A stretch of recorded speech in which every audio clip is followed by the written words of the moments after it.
welcome to FinExtra TV. I'm Hannah Wallace, and today we're at Rackspace to speak to one of the solution directors, Tim Ball, about cloud adoption. Hello Tim, thank you very much for speaking with us today. Hi, how are you doing? Very well, thank you. So we're going to be talking a bit about some of the challenges around cloud adoption, how this can be overcome, and some of the benefits that can be derived. But first, it'd be great if you could set the scene for us and introduce the state of play around cloud adoption.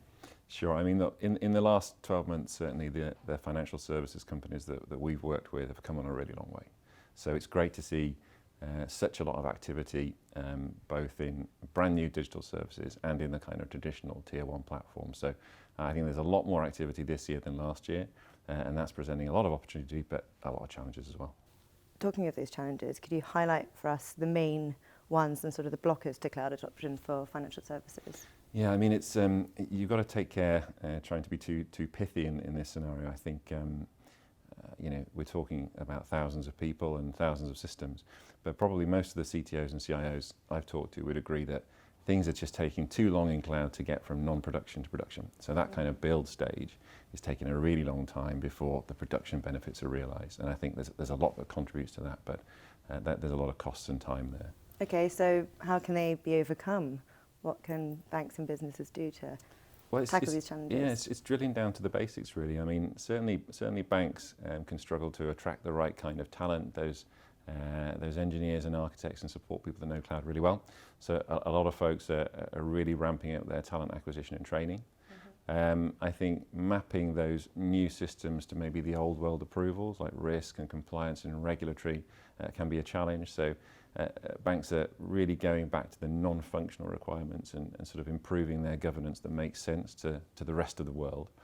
And probably looking at the data mobility side of things. So fundamentally, can they move their data? Are they allowed to do it? Will the regulators sign it off? They're needing to be much more smart about how they split their data up so they can move it one regulator at a time. All right, so those are the challenges, but I'd like to end on more of a positive note and look at some of the benefits. What are the benefits, but also how can they derive the benefits from cloud adoption? Yeah, so I think the people that are able to move stuff into production are genuinely seeing cost benefits. So either right-sizing infrastructure or just turning stuff off that's not used. I mean, it's an old story, but in production, when it's working well, things are getting cheaper.